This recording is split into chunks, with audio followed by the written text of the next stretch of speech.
The secret behind secret societies. Obviously, the secret behind secret societies is a secret that people don't want to spread abroad. Revelation 17:4, and the woman was arrayed in purple and scarlet colors, and decked with gold and precious stones and pearls, having the golden cup in her hand, full of abominations and filthiness of her fornication. There's only one church in the whole world that uses a woman with a cup, and that is the Roman Church. And here is Città del Vaticano, using the woman with the golden cup, and she is called Fides on all their documents. Fides. Now, what does that mean? Fides. Well, let's go to a Masonic source, a very good Masonic source, written by Albert G. Mackey, the Manual of the Lodge. Albert Mackey was a 33-degree Freemason. It'll become clear as we go through the lectures what this means. And he says, the right hand has in all ages been deemed an emblem of fidelity, and our ancient brethren worship deity under the name of Fides, or fidelity, which was sometimes represented by two right hands joined, and sometimes by two human figures holding each other by the right hand. Numa was the first who erected the altar to Fides, under which the name, the goddess of oaths and honesty, was worshipped. So it means honesty and fidelity, but it is also an image of a female deity. Now, Revelation 17 verse 5 calls this institution the mother of prostitutes. In Revelation 18 verse 7, she says, I sit as queen, I am not a widow, and I will never mourn. So she might have lost some children during the Reformation, but she's going to get them back. I am, and there is none beside me. I will never be a widow or suffer loss of children. She's going to control the world in a spiritual sense. That's what this power says. Now, it's interesting that the Vatican has just recently, September 5, 2000, issued this encyclical, Dominus Iesus, where she says, other churches are no sisters of ours, the Vatican insists. It must always be clear that the one holy Catholic and Apostolic Universal Church is not the sister, but the mother of all the churches. Cardinal Ratzinger said that. He's the head of the Inquisition. They don't call themselves the Inquisition anymore. They call themselves the Congregation for Doctrine and Faith. But it's the same thing. It's even in the same building. Now, she is not the mother, she is not the sister, but the mother of all the churches. That means all the other churches are subject to her, right or wrong. That's what she says. Now in Revelation 13 verse 1 and 2, speaking about the same power, it says, and the dragon gave him his power and his seat and great authority. Now that's a very wow statement. The dragon gave him the power. In other words, this power comes from another source. Now, doesn't Catholicism preach Christianity? Yes, it does. Doesn't it preach Jesus Christ as the Savior of the world? Yes, it does. But it also preaches mediation through other mechanisms and through the church. Now, it is interesting that in secret societies there are always two doctrines. One for the initiated and one for the goyim, the uninitiated. And the Knights Templars had two doctrines. The one was the inside esoteric occult doctrine, and the other one was the exoteric, the one to the outside, and that was Catholicism. So the masses received a religion which the insiders turned on its head. Amongst occult insiders, Lucifer is the true Son of God. Jesus is a second son who was defeated by the first one who had been thrown out. So Lucifer is the true luminary, the victor in the battle, and will be the one who will be worshipped at the end of time. That is occult doctrine. That's always been the doctrine of the Kabbalah, the Kabbalist doctrine, and it has been the doctrine of Gnosticism. But of course, It's not what the Bible teaches, but then Catholicism doesn't teach what the Bible teaches either. Revelation 17, verses 12 to 14, talks about 10 horns you saw are 10 kings who have not yet received a kingdom, but who for 1 hour will receive authority as kings along with the beast. They have one purpose and will give their power and authority to the beast. And they will make war against the Lamb, but the Lamb will overcome them because he's Lord of lords and King of kings, and with him will be his called, chosen, and faithful followers. Now we're going to deal with the whole chapter of Revelation 17 at a later stage. But the kings of the world, here represented by these 10, will give their power to the system, just like in the Middle Ages, and enforce the doctrines on an entire world. Very interesting. This will be this beast from the bottomless pit. Now, Gary H. Carr, in his work En Route to Global Occupation, puts it this way. He says there were the ancient mystery religions which come from Babylon, and they were pantheistic, of course, which means God is in nature, God is in everything, which in effect makes us God then too. This was inculcated in Kabbalism, was taken over in the Christian era in what is called Gnosticism, and the Knights Templars were the inner secret core that had the ancient knowledge of the mystics. This was carried further through Rosicrucianism, Freemasonry, and the Illuminati, which, according to Gary Carr, controls Marxism, American European secret societies and political societies, international banking, and the World Council of Churches. Now that sounds very strange. Is the World Council of Churches controlled by Freemasonry? We'll have to look into that in some detail. Then, of course, you have the entire New Age movement, the Theosophical societies, the many cults, and all these things are all controlled by this mechanism to make null and void the doctrine of salvation in Christ alone. That will be the final battle. And in order to achieve this, this woman has concealed herself and has hid herself in a garb of Christianity, and people receive the Goyim doctrine and do not know what the inner core doctrine is. That is quite something. Well, if we look at 1 Chronicles 16, verse 26, for all the gods of the people are idols, but the Lord made the heavens, tells us that idolatry is quite something that's rife on the earth. And Nimrod, the Lord of heaven, Tammuz, the pagan Messiah, and Semiramis, the Queen of heaven, these find their origin in Babylon. And if you go through all the religions that were propagated in Lebanon, Phoenicia, Babylon, Assyria, Greece, Rome, Egypt, India, China, Mexico, Scandinavia, you have only this same picture under different names: Baal, Tammuz, Ashtoreth, El, Bacchus, Astarte, Belus, Tammuz, Rhea, Ishtar, Ninus, Hercules, Beltis, etc., etc. In Egypt, Ra, Osiris or Horus, Isis, Hathor, India, Vishnu, Krishna, Isi or Devaki, and so on and so on. Now, Romanism, the Roman Church, has taken this Trinity and made it Father, Mother, Child, which means that they must elevate the female to the point of deity. And we'll see how they did that and how they are doing that with the sanction of the Pope. So the true Trinity and the Roman Catholic Trinity are two different things.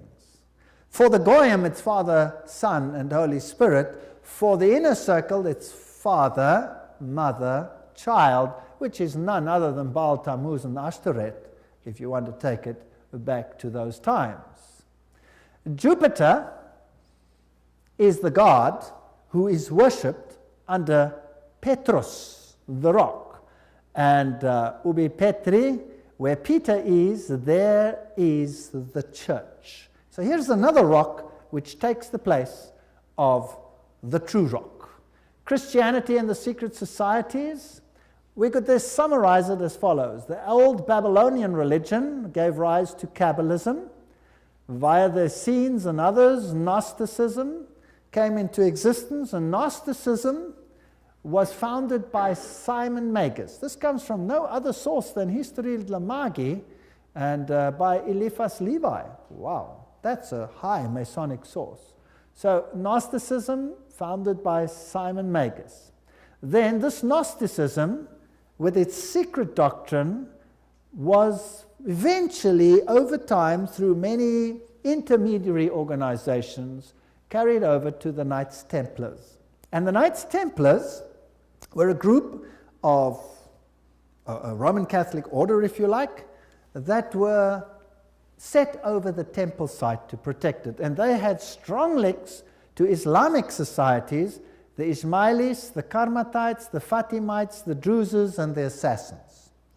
And these are very, very interesting, and we'll be dealing with them when we talk about the Islamic connection, what the secret societies actually teach. Just like the Templars had two doctrines, one for the Goyim, the uninitiated, and one for the insiders, and the two diametrically opposed to each other, so the secret societies of Islam do exactly the same thing. But that's another lecture. Now the Templars, they had their secret inner information inculcated in the Rosicrucians and the Jesuits. The Jesuits, again, formed and created Freemasonry. And Freemasonry was created as the Protestant arm of the Roman Catholic Church. Unbeknown to them, beguiled, fooled, if you like, into doing the work that Rome wanted them to do, so that Rome could sit in the background while Freemasonry did it for them. And then it wasn't them, it was them.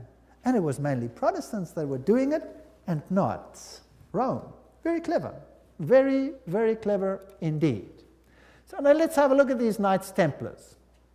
Here are some of the representations.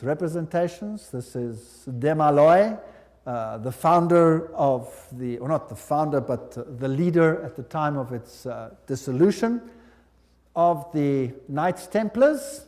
This is what their dress looked like, if you like, and that is one of their symbols. It is a symbol that is used by many churches today. Did you know that? Many charismatic churches use that symbol. That's fascinating. And Jehovah's Witnesses use that symbol as well. We'll come to that in another lecture. Now let's have a look at what Nestor Webster, Secret Societies and Subversive Movements, has to say about the Templars. We're not going to read it all, but you can always, if you get the video, stop the quote. In the year 1118, 19 years after the First Crusade ended with the defeat of the Muslims, the capture of Antioch and Jerusalem, these groups were founded that were eventually established as the Templars, and they presented them with a house near the site of the Temple of Solomon, hence their name, Knights Templars. And they became very famous and a very powerful order which controlled all the finances, the financial world. They were the banking elite of the world, if you like. And then in the year 1128, the order was sanctioned by the Council of Troyes and by the Pope. It was a Roman Catholic order within the church. Now, some years later, October 13, 1307, this order was officially brought to an end by the King of France because it had come to light what they were doing, so it was said. The King of France, Philippe le Bel, had the Templars arrested, and the date was Friday the 13th, October 1307, and since that day, Friday the 13th is a day of bad luck for the entire world. And the charges brought against them were: the ceremony of initiation into the order was accomplished by insults to the cross and the denial of Christ, and gross obscenities. Gross obscenities. There were all kinds of things reminiscent of Sodom that had to take place there. The adoration of an idol, which was said to be the image of the true God, and that was Baphomet, this symbol over here of the androgenic male-female deity. The omission of the words of the consecration of the Mass, the right that to lay chiefs amongst themselves, giving absolution, and authorization of unnatural vice. So they had to to curse the cross, trample upon Jesus, swear allegiance to Baphomet, and sanction this with unusual vice. That's a pretty serious crime in those days, so he was sentenced to death. But the order actually didn't disappear. The Pope was very reluctant to say that it was so. Masonic ritual includes references to the Knights Templars. For example, here, Secret Societies and Subnervous Movements says, several knights who had set forth the rescue of the holy places of Palestine from the Saracens formed an association under the name of Freemasons, thus indicating that their principal desire was the reconstruction of the Temple of Solomon. And you hear a lot about the reconstruction of the Temple of Solomon today, and the story of Israel and all those interesting things. Now let's go a little bit into some of the history. I'm taking you to this beautiful palace. Where do you think it is? It's in Jerusalem, and it's Notre Dame Vatican. And this is where the Pope has his representation in Jerusalem. It's a palace for a king. There's the Vatican flag flying outside, and there's even a whole lane where you have some interesting papal artifacts. Now in Jerusalem, I went to look up the site of the Knights. And here is the Knights Palace, the Latin Patriarchate. This is where the Knights Templars originally had a site, and the Knights of the Papacy now control this area. This is their symbol that they use.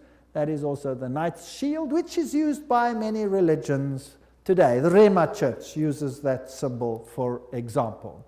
These are the eternal warriors. That is the symbol that they use. There they are they kiss the Pope or the Patriarch's ring. They are knighted just like knights, and they knight highly prominent bankers and individuals such as that. Inside this church, you have, of course, the statue of Jupiter as Peter. Notice that the foot is well kissed. And I didn't want to kiss the foot, so I just stood there. And it is a very important church because both Pope Paul VI and Pope John Paul II visited this church, which is, of course, highly symbolic, and there are the plaques. And the Latin Patriarch, the Knights Palace. If you go inside, there's this interesting altar. And as you look at the altar, you'll see certain figures over here. This one over here is very interesting. Let me get it a little bit closer. And what do you see? You see the double-headed eagle, which is also the symbol that is used in Freemasonry. So there it is on the altar of the Knights. And what is there on this side? Two swords held like a compass. Fascinating. So there are many, many Masonic figures in here. The tail feathers and the feathers of the eagle, very reminiscent of what you have, for example, on the back of the dollar, and all those other interesting symbols of the circle with the triangle and the sun around it. And the inheritor of the Templar nuance are the Jesuits. Now the Jesuits, of course, are the ones who behind the scenes control many things. They were founded on the 15th of August, 1534 by Ignatius Loyola and were sanctioned by the Pope on the 27th of September, 1540. So they were created, as it were, to stand against the Reformation. They were designed to destroy the Reformation. Loyola wanted the order to be champions of Catholic unity, and of course submission to Christ's vicar, the Pope, was absolutely essential. Here you have the institution of Loyola's organization by the Pope on this particular day, and there are some interesting analogies which we will find here. Here, for example, there is considerable analogy between Masonic and Jesuitic degrees. And the Jesuits also tread down the shoe and bear the knee because Ignatius Loyola thus presented himself at Rome and asked for the confirmation of the order. Now, who existed first? Freemasons or the Jesuits? The Jesuits existed first, of course. They were to obey as a corps, there a cadaver. The reconstitutions repeat 500 times that one must see Christ in the person of the general, and even if God gave you a dog, you must obey him as though he were Jesus Christ himself. Loyola's statue in a Jesuit retreat, Loyola in vision, the Society of Jesus constituted in the Chapel Notre Dame, Notre-Dame, 1534, now the Chapel of the Sacred Heart in Paris.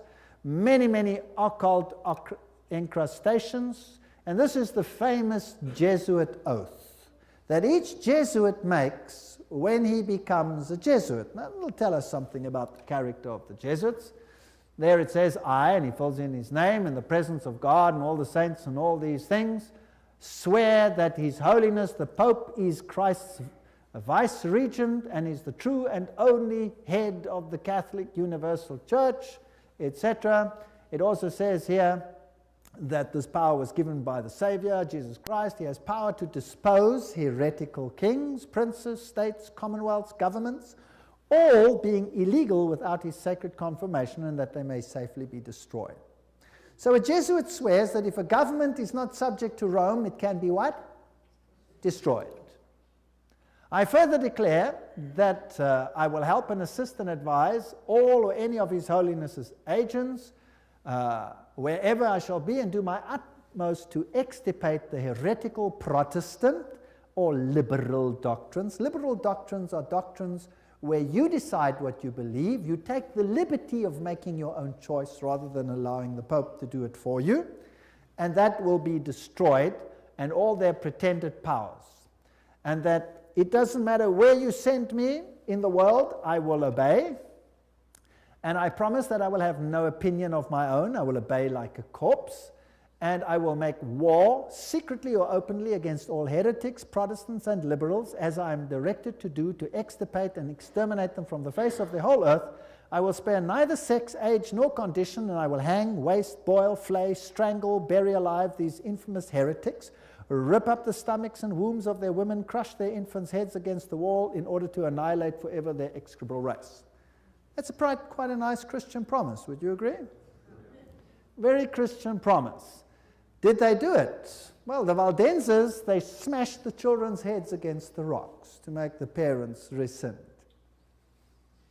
In the Ottoman Empire, that's an interesting story, in Serbia and in all those East Bloc countries where they occupied, they took the children, threw them in the air, and caught them on the ends of their bayonets. They were nice people. Now you will say, that was Islam, that wasn't Jesuits?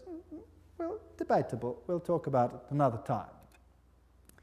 And if I cannot do it openly, I will do it secretly. So that is what a Jesuit swears.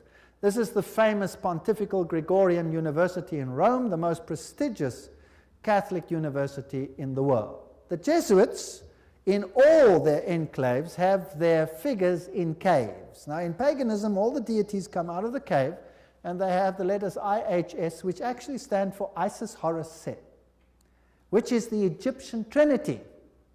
They, of course, say it means Iesus hominum salvator, Jesus the Savior of men, but it doesn't. It means IHS, Isis, Horus, Set.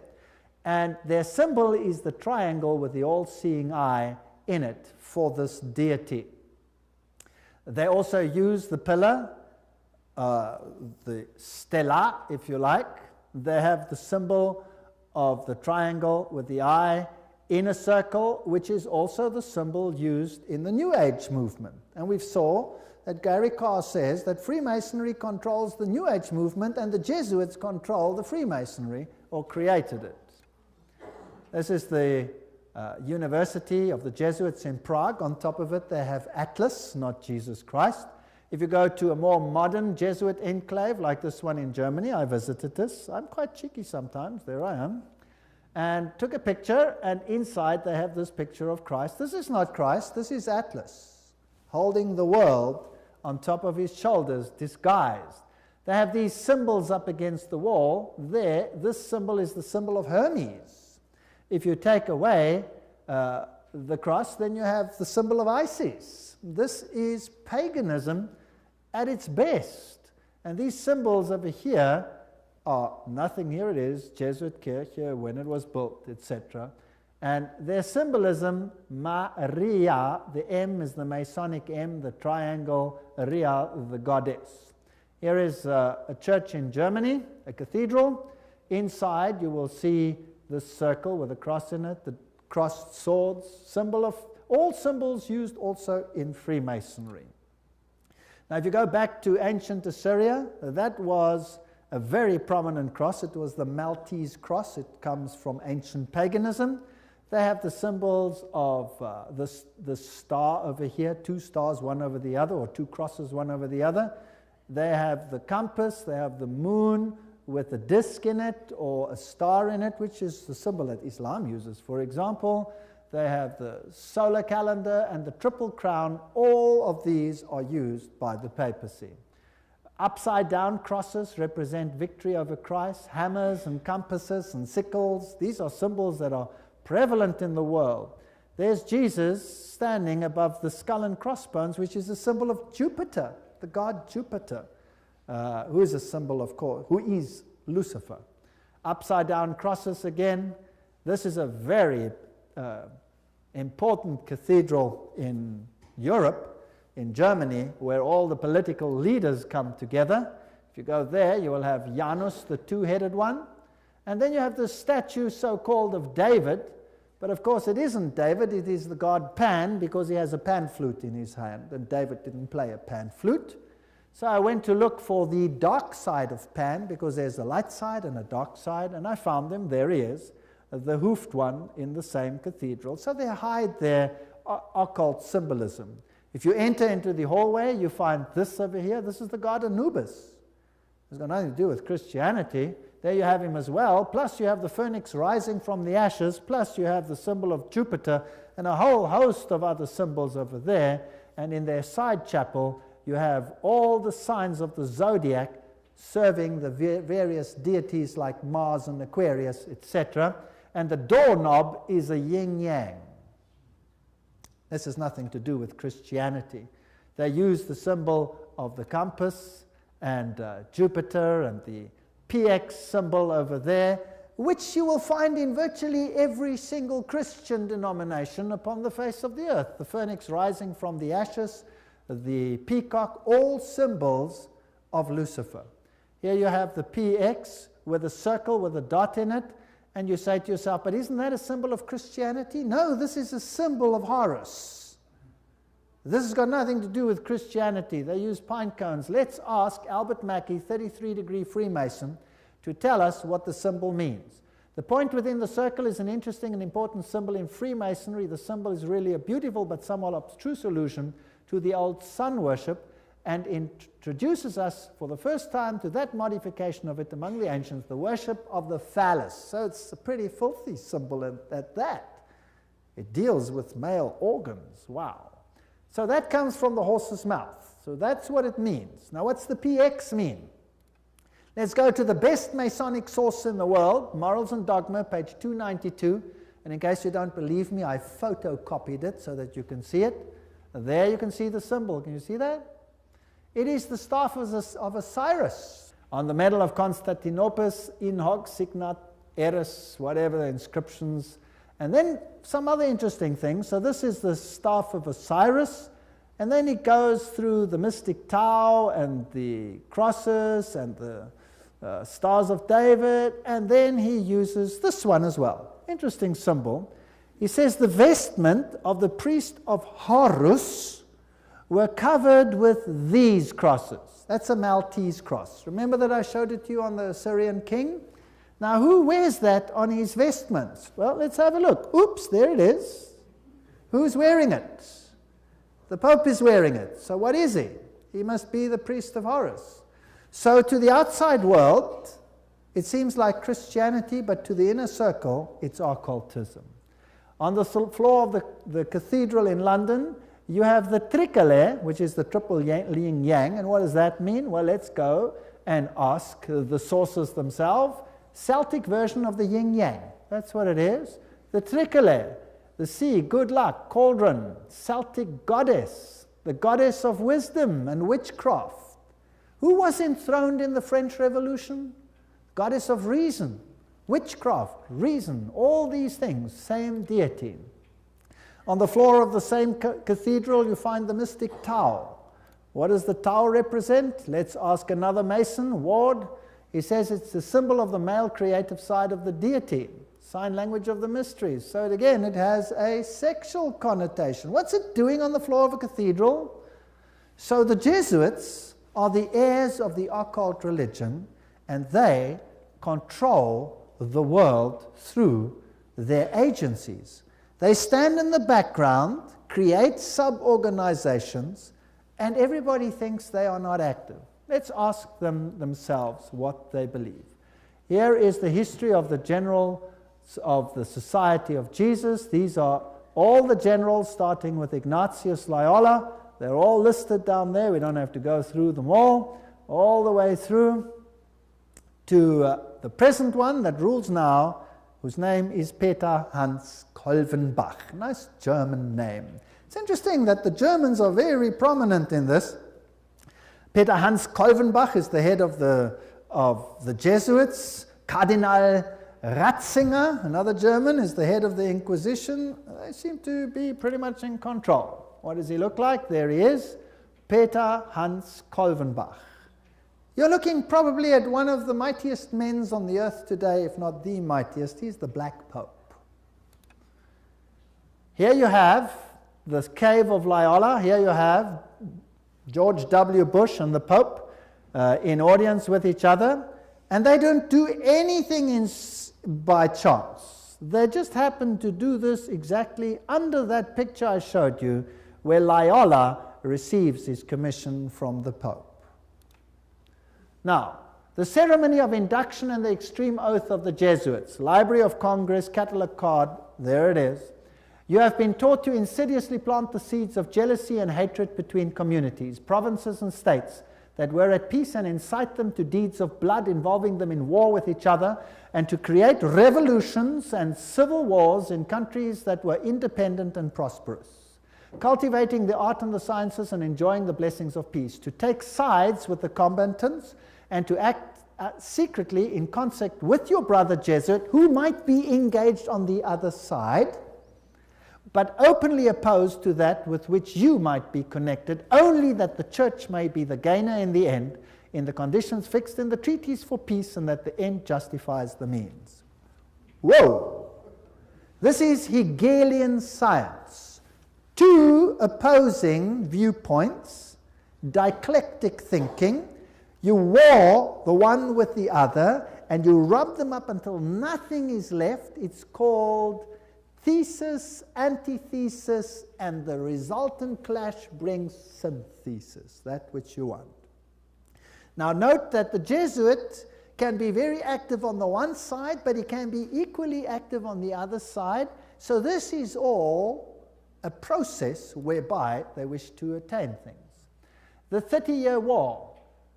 Now, what was that about? The aim and the object was that that war should in truth become a war of annihilation. Besides, was it possible for them to allow peace to be concluded with countries whose rebellious governments had issued a law ruling that no Jesuit should ever again dare to show his face?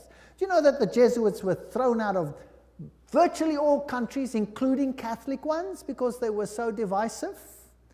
Catholic kings couldn't even take the Jesuits and threw them out. If a Catholic king dared to throw out a Jesuit, that country was destroyed, Catholic or not, and the Jesuits are back. You can take your bottom dollar for that.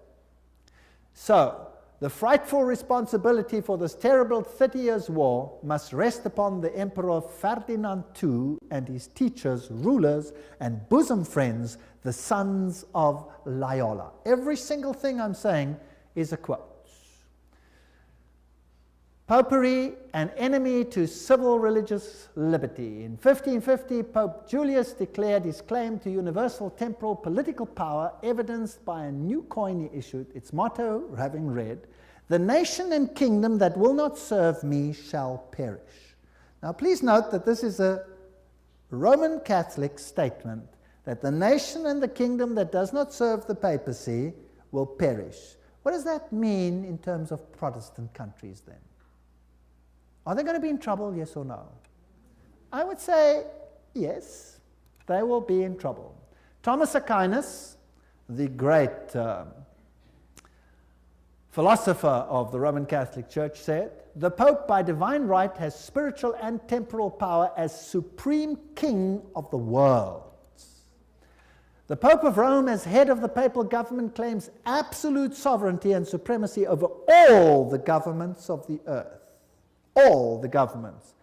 All these quotes are highly potent quotes. There is nothing mediocre in these quotes, and they come from the highest sources.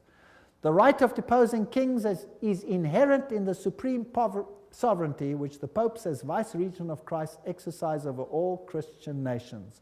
Cardinal Henry Manning, 1892, he was Archbishop of Westminster. So, he is in control of all nations of the world. Now, it's interesting that the Bible tells us that these words were put on the Christ's cross at the crucifixion. Jesus of Nazareth, the King of the Jews. You read that in John 19:19. But the Roman Catholic crucifix has the words "INRI" written on it. Now, if you look it up in Webster's dictionary, it means Jesus Nazarenos Rex Iuderum. But in the extreme oath of the Jesuits, "INRI" means something totally different. It means "Iustum necare reges impios," which means it is just to exterminate or annihilate impious or heretical kings, governments, or rulers. That's an interesting point. Now, another thing that they want to do is destroy Protestantism. We cherish at the bottom of our hearts this principle that whatever does not unite with us must be annihilated. And we hold ourselves ready to make, as soon as we shall have the means, an energetic application of these principles.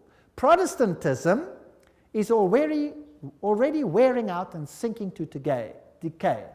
Yes, we are destined to insult its last agonies, to march over its broken skeleton and scattered bones. Oh, let us hasten this dissolution by our strong and united efforts. Then already, they wrote, Protestantism is becoming decomposed, and we are gaining men of note. This is extracts from The Secret Plan. Those are the worst of the Catholics, the Inquisitors, the Jesuits. They are simply the Romish army for the earthly sovereignty of the world in the future, with the Pontiff of Rome for emperor. Something like a universal serfdom with them as master is what is being planned. That's all they stand for. They don't even believe in God, perhaps, the brothers Karamazov. All these quotes. The general of the Jesuits insists on being master sovereign over sovereigns. Wherever the Jesuits are admitted, they will be master, cost what it may. The society is by nature dictatorial, and therefore it is the irreconcilable enemy of all constituted authority. 50 Years in the Church of Rome, written by Father Chenikin.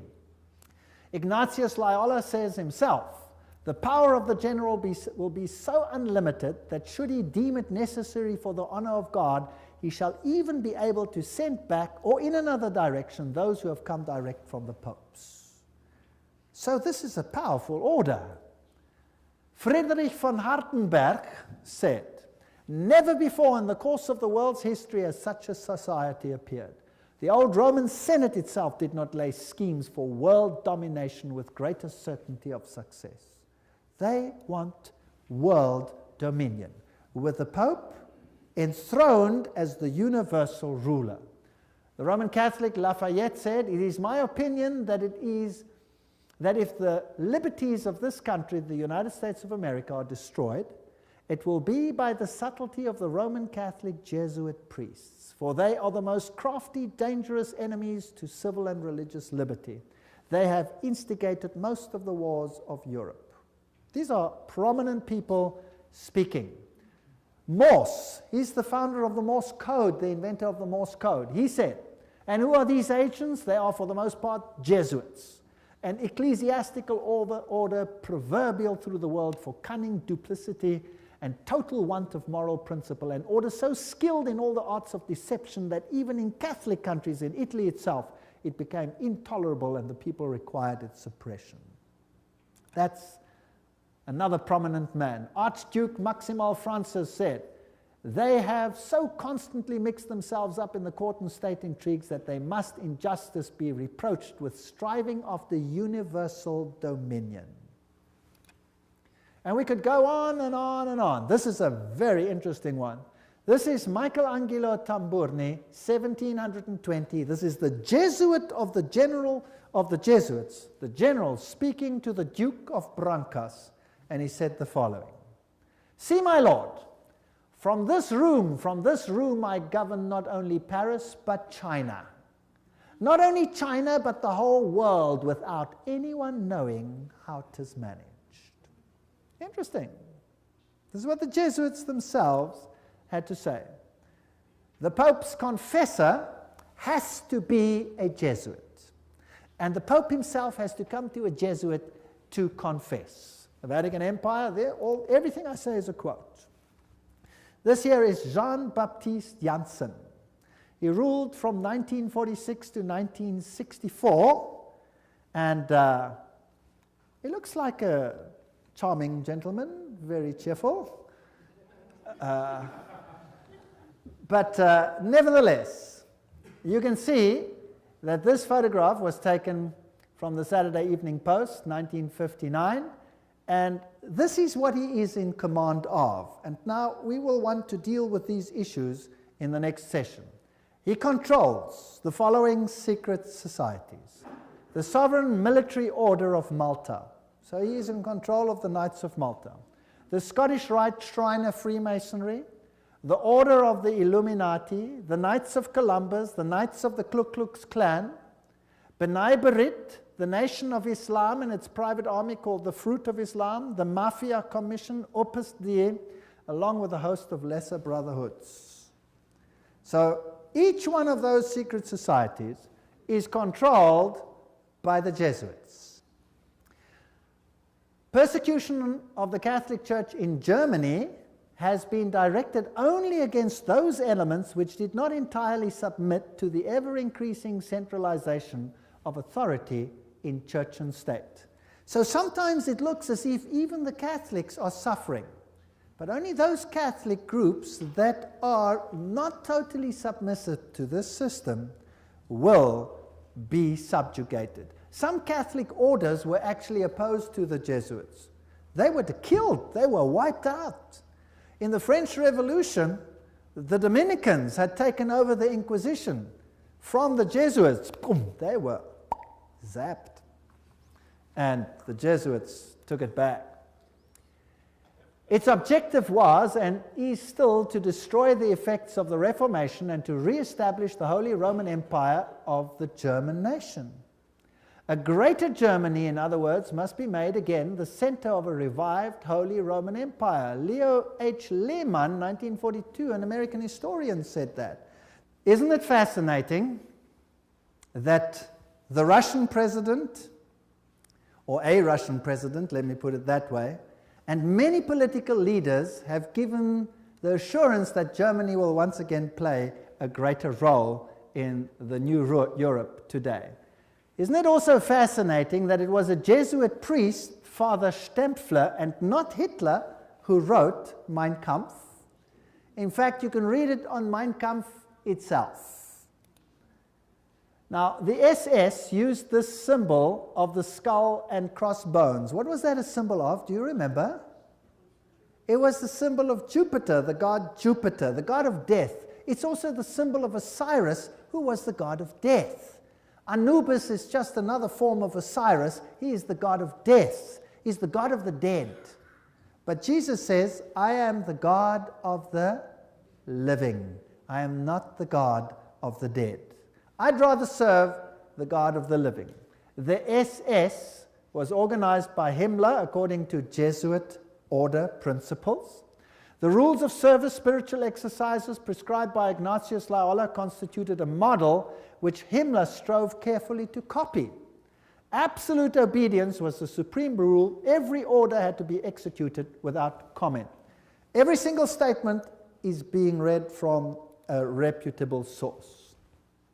Again, in that wonderful book, The Great Controversy, we get an idea of the Jesuits. Throughout Christendom, Protestantism was menaced by formidable foes. The first triumphs of the Reformation passed, Rome summoned new forces hoping to accomplish its destruction. At this time, the order of the Jesuits was created. Notice what this quote says. The most cruel, unscrupulous, and powerful of all the champions of popery, cut off from every earthly tie and human interest, dead to the claims of natural affection, reason, and conscience, wholly silenced, they knew no rule, no tie, but that to their order, and no duty but to extend its power. We don't have to read the whole quote. But they made it their business to destroy Protestantism. The Jesuit order therefore stands before us as the embodiment of a system which aims at temporal political domination, and that over the whole world. You will say to me, surely China will not be subject? Well, we already read a quote by the Jesuit general himself where he says he controls China. Who controls communism? The Jesuits created it, and therefore they controlled it. They practiced it in their South American examples where they practiced it before they instituted it. Very interesting.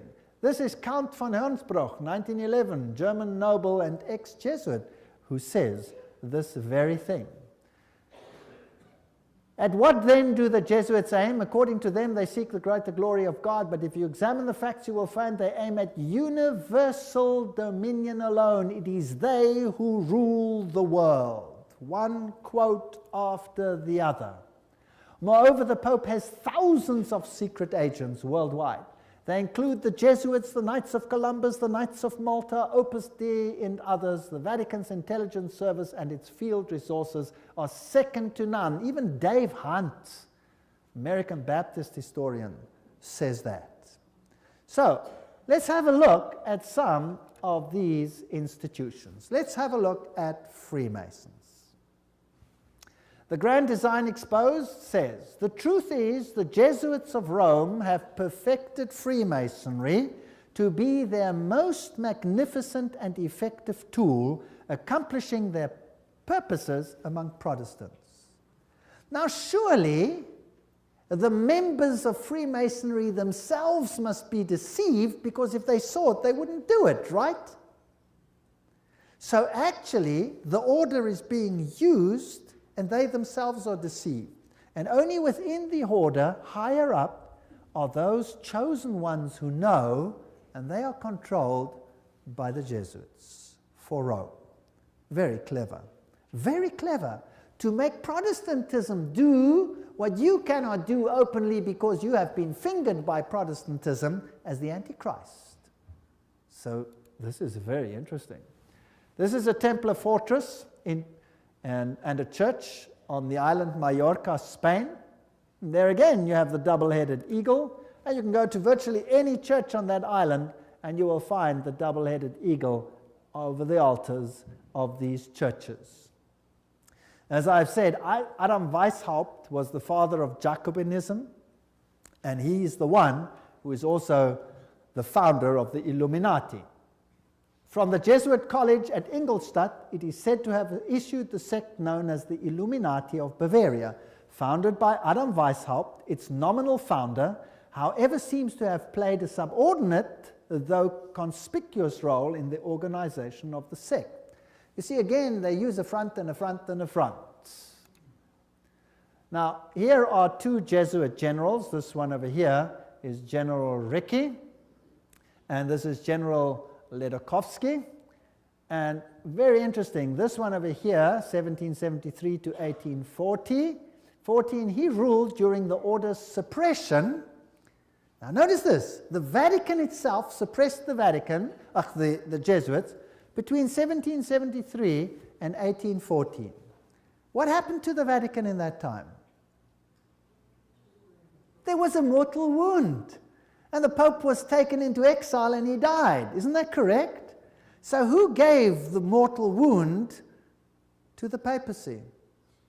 The own order in the own church. Power struggle. And he created, in his time, the Illuminati was created through Weishaupt. and, of course, is also the father of modern communism, who with his Jacobins conducted the French Revolution. Years later, Jesuit General Ledochowski with his Bolsheviks conducted the Russian Revolution in 1917, and it's identical to the other revolution. And I will deal with that when I give a lecture on revolutions and wars and dictators later in the series. France's greatest authority on the Jesuits, Edmond Paris, said, "The Russian Revolution, by eliminating the Tsar, protector of the Orthodox Church, had it not decapitated the great rival and helped the penetration of the Roman Church? We must strike while the iron is hot. The famous Russicum, Russian College of Rome, is created in 1929, and its clandestine missionaries will take the good news to its schismatic country. 1 century after their expulsion by Tsar Alexander I, the Jesuits will again undertake the conquest of the Slav world." And did the poor Slavic world suffer?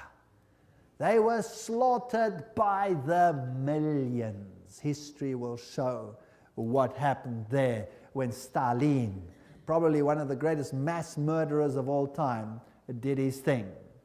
Frederick the Great, so-called, of Prussia, caused the high degrees of Masonic constitutions of the ancient rite to be revived, and he himself wrote the constitutions under the guide of the Jesuit general. Encyclopedia of Freemasonry, Albert G. Mackey says that himself. Very interesting. And now notice this. This is a source that's unbelievable. This is Isis Unveiled by Blavatsky herself, the author of Secret Doctrine. She says that the rites are the offspring of the sons of Ignatius Loyola. The Scottish Rite and all of these worked under the instructions from the general of the Jesuits. So who controls Freemasonry? The Jesuits, there's no doubt about it. Here, we have confirmed the induction of the Knights Templar Mason into the councils of the said order of knighthood, and hoping and confiding that he will ever be so demean himself as to conduct to the glory of IHS, the most holy and almighty God, and to the honor of the mark we do recommend. There's a ritual in Freemasonry which is totally Jesuit.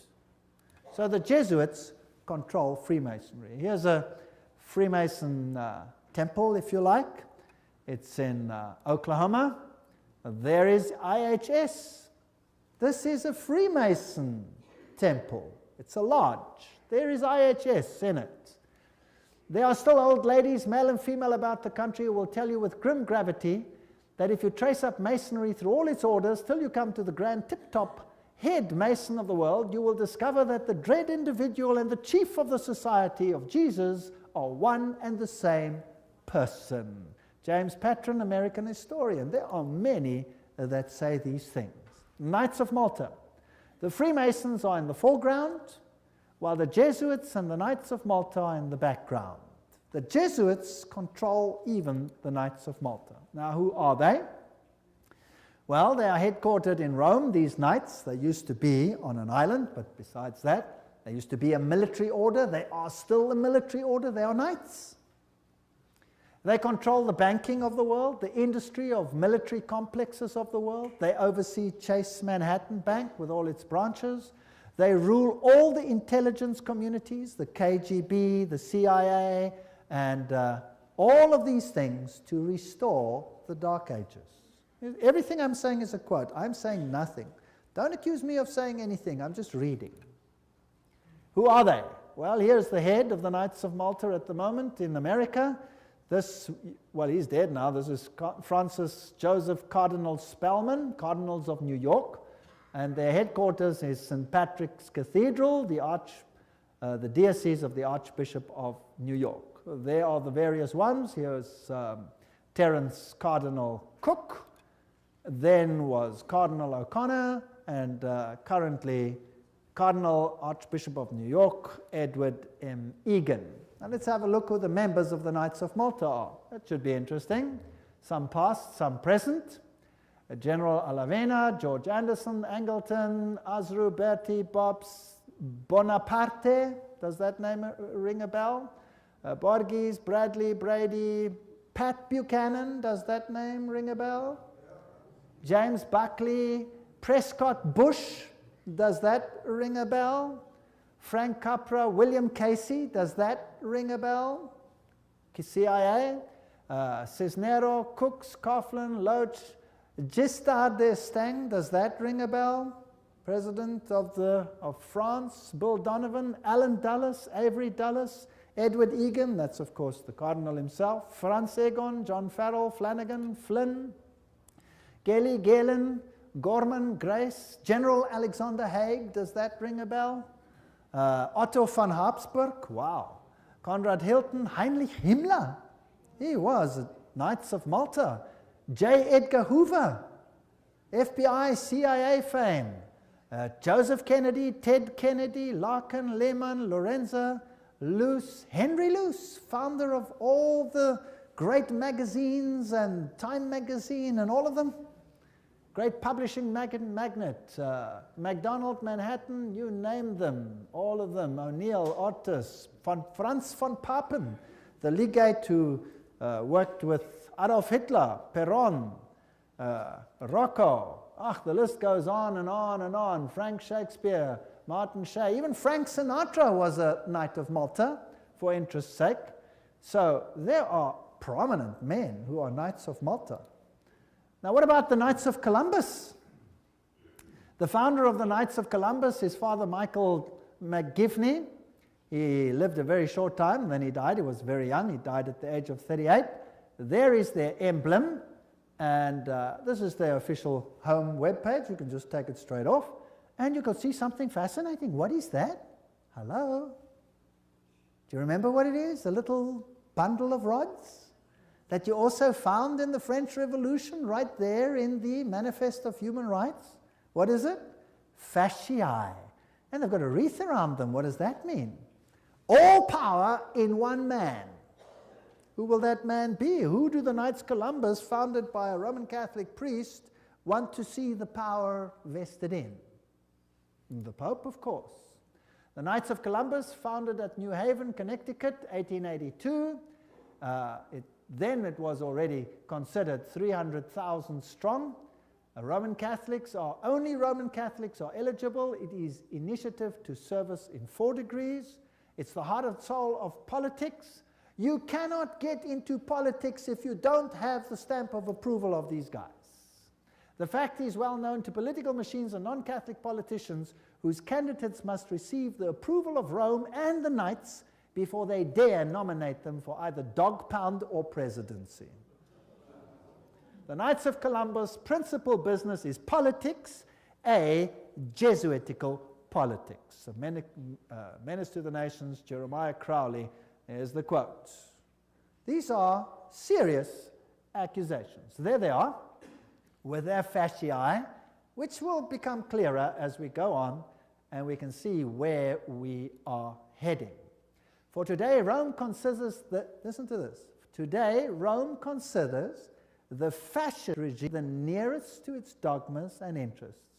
We have not merely the Reverend Jesuit Father Coughlin praising Mussolini's Italy as a Christian democracy, but their official magazine, which is Civiltà Cattolica, this is the official Jesuit magazine, says, this is the house organ of the Jesuits, says, fascism is the regime that corresponds most closely to the concepts of the Church of Rome.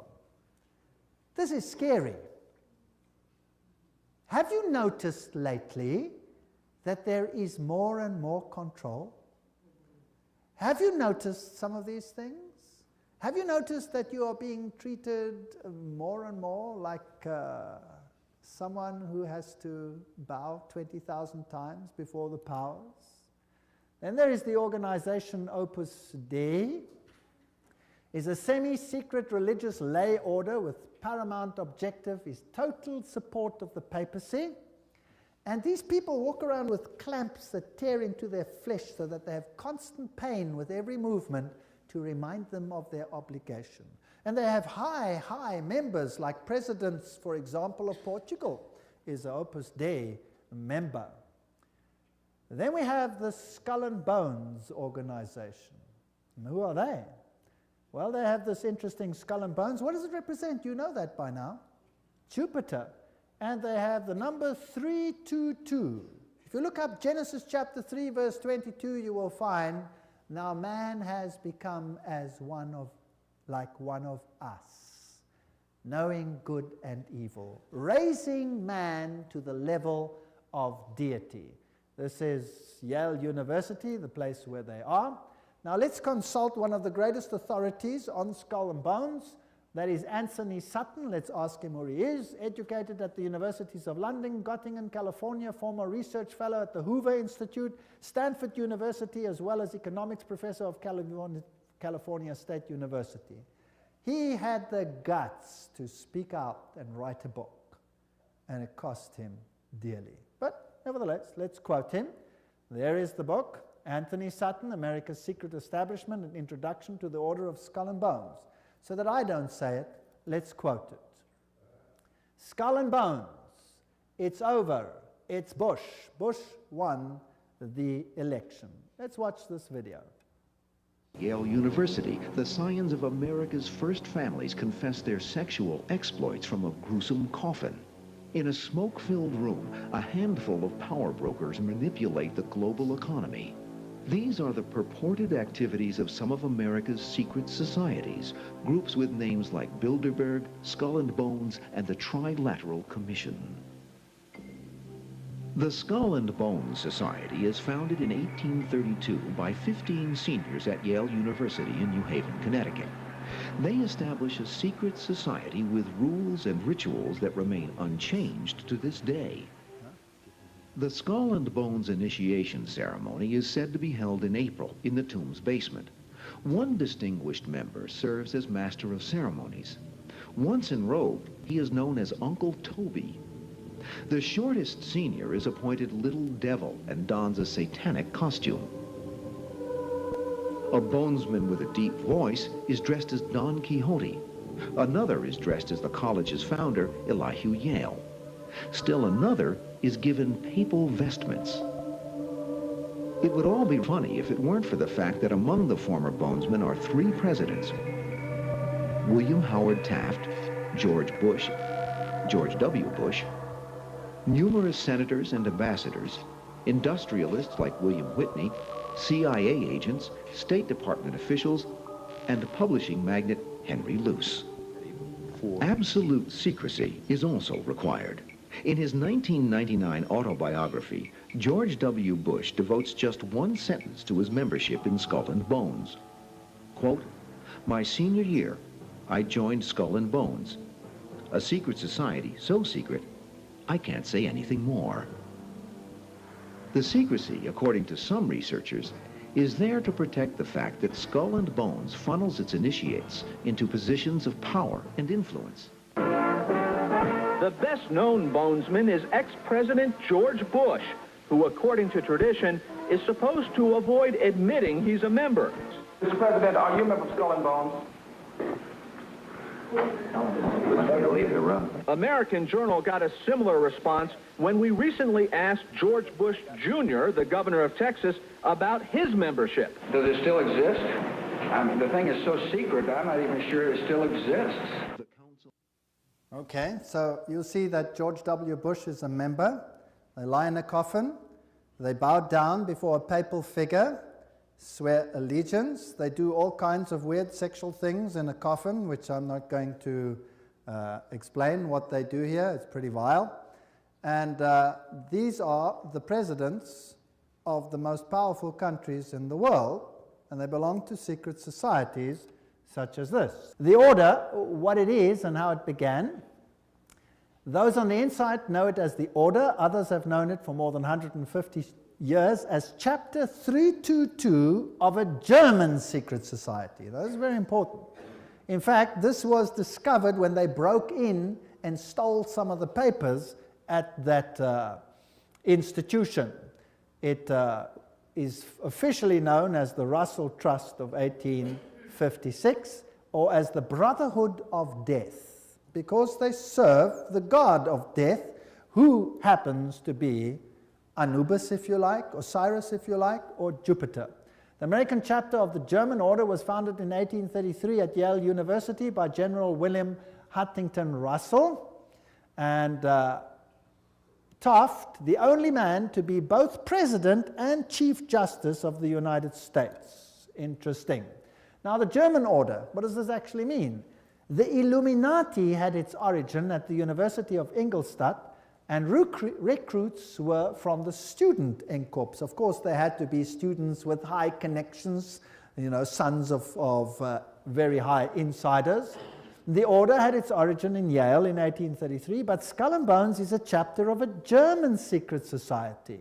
So, which organization does it represent? Active members have enough influence to push their sons and relatives into the order, and there's significant intermarriage amongst the families, and they fall into major categories, two major categories. We find the old line, American families, second, families who occupy great wealth. When he's initiated into the order, he says, tonight he will die to the world and be born again into the order, as he will henceforth refer to it. The order is a world unto itself, in which he will have a new name, and 14 new blood brothers also with new names. Now, there's also a British chapter which was established at Oxford University and All Souls College, and the British element is called the Group. So the Skull and Bones is not the only one. You have the Group, and then you have a European order as well. So the Group links to the Jewish equivalent through the Rothschilds, the Inner Circle, and so there is a worldwide secret organization which has the highest individual in industry, government, all facets of life. And they actually are the most prominent rulers in the world today. And if they are a chapter of a German society, then they are the Illuminati. And George W. Bush said that there are 1,000 points of light illuminating the world at the moment. It's interesting that the order writes many constitutions. The members write constitutions. For example, Archibald MacLeish, who is a member of Skull and Bones, or was, he wrote the constitution of UNESCO. Now, we're going to have to deal with UNESCO and find out what it's about. Churches, the Union Theological Seminary is under the control of Skull and Bones. A very interesting seminary. We'll deal with these in more detail in another lecture. Major establishment of law firms, communications and industry, the Federal Reserve, and all of these are controlled by the order. This is how Chapter 322 operates. There's a central inner core. Notice that this is actually the all-seeing eye, the wedge of the eye, but that's something else.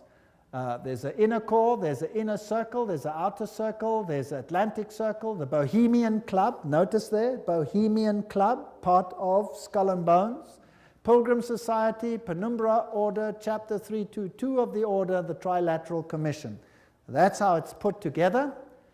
You could basically put it this way: Council of Foreign Relations, United Nations, Bilderberg's Club of Rome, Royal Institute of International Affairs, and the Trilateral Commission, with the Illuminati controlling everything on the inside, forming basically the round table. Now, you saw that the Bohemian Club is part and parcel of the issue. Now, what is this Bohemian Club? Well, here's the Bohemian Grove. The August 2, 1982 edition of Newsweek reported, this is just another quote, the world's most prestigious summer camp, the Bohemian Grove, is now in session 75 miles north of San Francisco. It's in a forest. It's a fortress.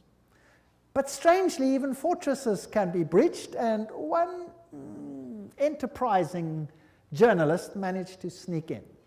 The fiercely guarded 2,000-acre retreat is the country's extension of San Francisco's all-male, ultra-exclusive Bohemian Club, to which every Republican president since Herbert Hoover have belonged. This is just a quote. This is the Bohemian Grove ceremony, which was photographed or videotaped, very darkly, of course, very secretly, by one journalist, which caused a major furor. Now, you can see very little in this light, so I'll explain to you what's happening there. In this forest, the men appear naked. Naked. They have to walk around naked. In fact, some members have left the society because they're tired of walking around naked. Now imagine every president of the United States has been a member of the Bohemian Grove. And just imagine.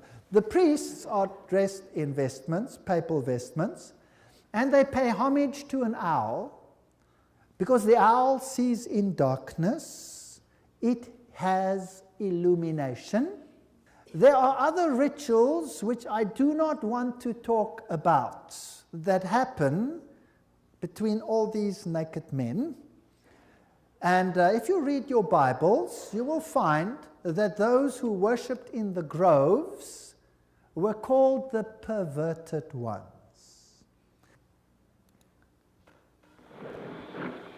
There's the papal vestment. Is in his leafy temple. Let all within the grove be reverent before him. Lift up your heads, O ye trees, and be ye lifted up, ye everlasting spires. For behold, here is Bohemia's shrine, and holy are the pillars of this house. There's the owl. For beauty is eternal, and we bow to beauty everlasting. For lasting happiness, return to one alone, and she surrounds you now. Great nature, refuge of the weary heart. We bow to one alone, great nature. She is ever faithful. Other friends may fail, so must ye come as children. Little children that believe nor ever doubt her beauty and her faith. Bohemians and priests, our funeral pyre awaits the corpse of care. Great son of all mortal wisdom, Owl of Bohemia, we beseech thee, grant us thy counsel. Owl of Bohemia, grant us thy counsel.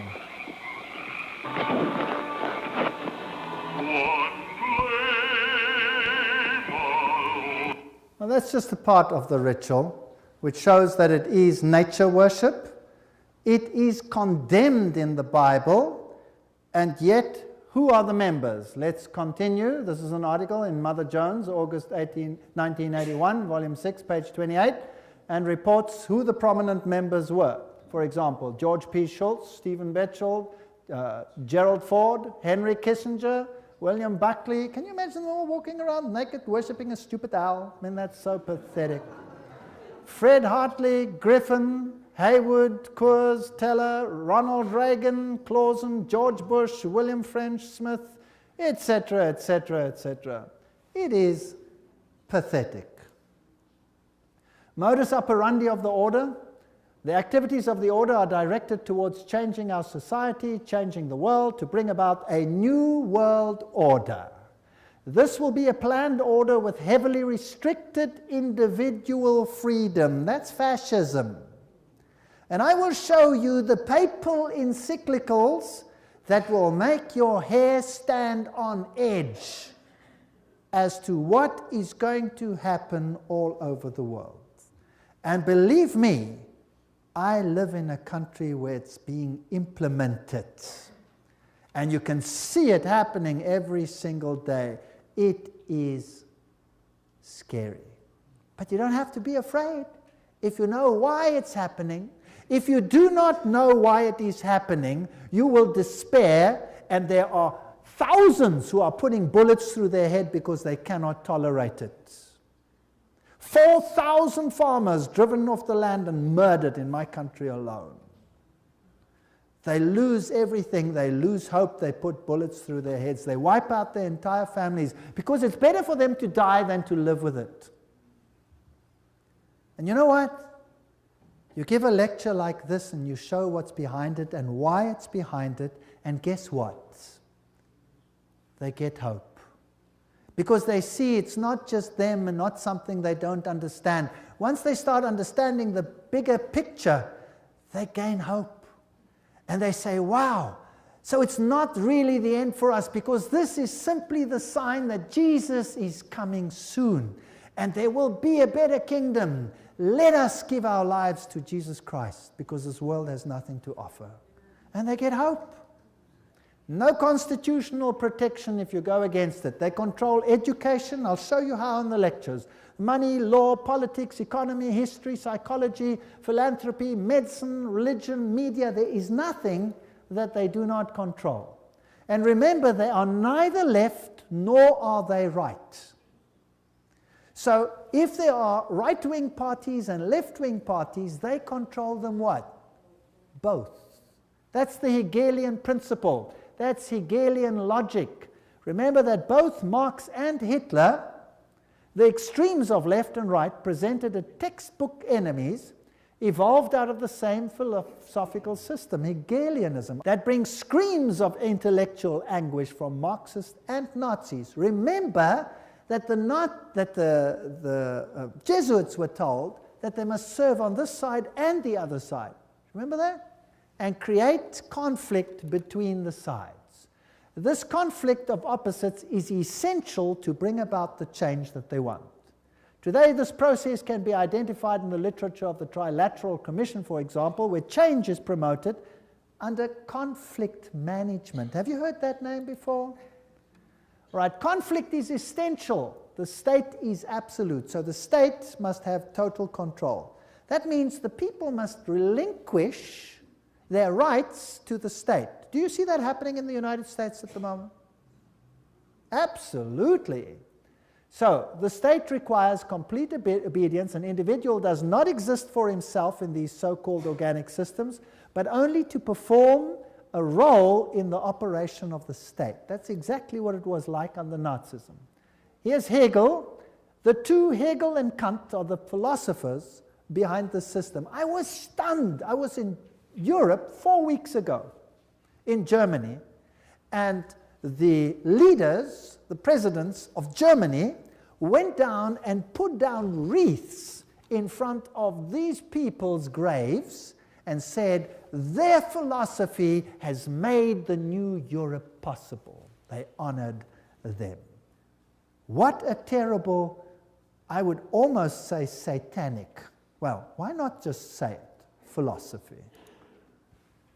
The Illuminati principle that the end justifies the means is also the principle of the group and the order, which is skull and bones. That means you can do anything, no matter how dastardly, as long as you achieve your aim. There's an outer circle, an inner core, all of these. Council of Foreign Relations is the outer circle, Trilateral Commission, all of those. Trilateral Commission was founded by David Rockefeller, comprises 200 members worldwide. The Bundy operation, activism towards a new world global order. George W. Bush, who was a member of Skull and Bones, remember, says that it's a big idea, a new world order where diverse nations are drawn together in a common cause. Only the United States has both the moral standing and the means to back it up. So, do you think they're trying to get all the countries of the world to come into this system, yes or no? Do you think it's possible that they are giving their power to a woman who rides them? Does it look like it? Who controls them? The Jesuits. And who do the Jesuits say all power must be under? The Pope.